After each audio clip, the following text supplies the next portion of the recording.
Welcome to the 13th video in the series, Foundations of Communist Organizing.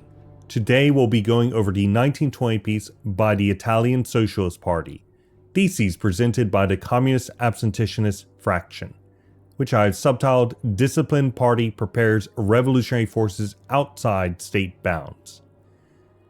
As capitalism and the dictatorship of the bourgeoisie develops, the working class in turn develops its own tools and organs for engaging in class struggle naturally. This development, due to the content of the state, the direct form of class struggle by the ruling class, the proletariat inevitably develops a means by which to directly attack the state. Through the eventual destruction of the state, the present relations of production become possible to break. The development of struggle clearly shows that the working class's most advanced form of tool and organ is one and the same: the political class party. This party must transcend the spatial interests of particular groups, trades, or nationalities of the proletariat, and the temporal interests of partial gains and conquests, which do not fundamentally attack the bourgeois order.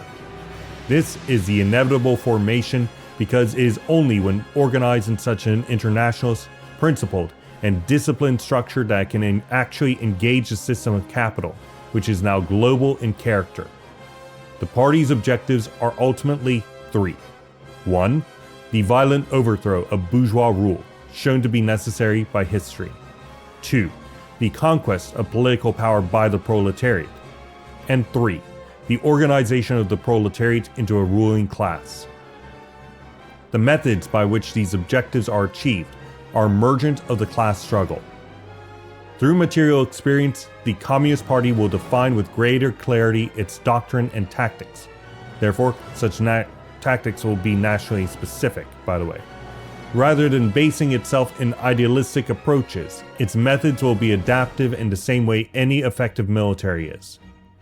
From experience, we have come to understand that unions are unable to transcend to a revolutionary character, due to their economistic nature and their focus on partial groups in a reformist manner. We have also come to understand that any victories through reformism are illusory and temporary. The bourgeoisie will not give concessions if they could not increase exploitation elsewhere, or more specifically, they are incapable of such. We have also found that engagement and if they're incapable, then why not just go ahead and take power anyway, right? We have also found that engagement in bourgeois parliaments tends to manufacture and present consent by the proletariat for bourgeois rule, while also harming the development of the party through requiring oaths and recognition of the juridical basis of the bourgeois constitution. In turn, the party engages in propaganda and as the fundamental activity of the party. It only accepts new members on the basis that they are dedicated communists, and takes action when strategic means for the smashing of the bourgeois state shows themselves. It does not march on council, but rather organizes as a military. It refutes incorrect trends, propagandizes when conditions lead to the proletariat to be dissatisfied, but only in ways that lead them to the necessary conclusion of communism through internationalistic anti-capitalism, all within organizations made by the proletariat to achieve their immediate economic interests. It does this through entering and forming groups of communist workers in these organizations, and seeks to take them over from within through majority positions. Then, it mobilizes them to move from economic struggle and enter into political struggle. The party remains outside of all institutions and associations which engage in class collaboration, or any structure sponsored by members of the bourgeoisie. It combats these groups, provides alternatives, and diverts proletarians from them. It propagandizes within the bourgeois army with the intent to turn imperialist war into civil war. Ultimately, the Communist Party must be in place to enable the action of the masses to attain maximum intensity and efficiency at the decisive moment through the combination of propaganda and revolutionary preparation. It acts as the general staff of the proletariat, with these through training itself, preparation of armed bodies of men, and the organization of a communication network out of the distribution network made for propaganda, and putting all of these in the hands of the proletariat. The Communist Party also, as a military organization, determines whether or not the time is ripe for a general insurrection through close analysis of conditions and seeks to prepare the proletariat to face insurrection in conditions favorable to success and further development of revolution. If insurrection occurs too speedily, without preparation, the failure can be catastrophic and lead to the common ruin of the contending classes.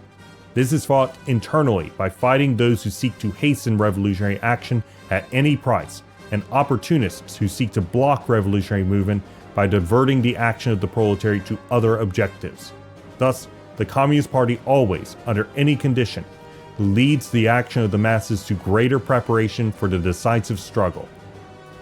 According to this text, the precondition for the victory of proletarian power in the struggle for the realization of communism is not through economism. Rather, is through political responsibilities and the proletarian state being put in the hands of those who will put the general interest in the triumph of communism over the particular or limited interests of groups. Hence, the Communist Party, which is made up of the most developed communists, must engage in propaganda and seek to win controlling position within the dictatorship of the proletariat so as to act as the midwives of the new world through the labor of the dictatorship of the proletariat.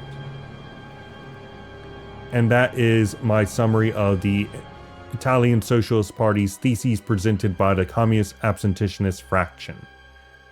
If you'd like to go over the quotations I derived this summary from, then please feel free to go into the description below and you'll find links to both the Google document which contains this, and also a link to the United Marxist Pact Discord server, where if you'd like to talk about this or any other related topic, we would love to have you. And so tomorrow we will be going over the 1920 piece, also by the Italian Socialist Party, the manifesto/platform of the party left. Thank you for joining me for today's topical summary, and I hope to see you then.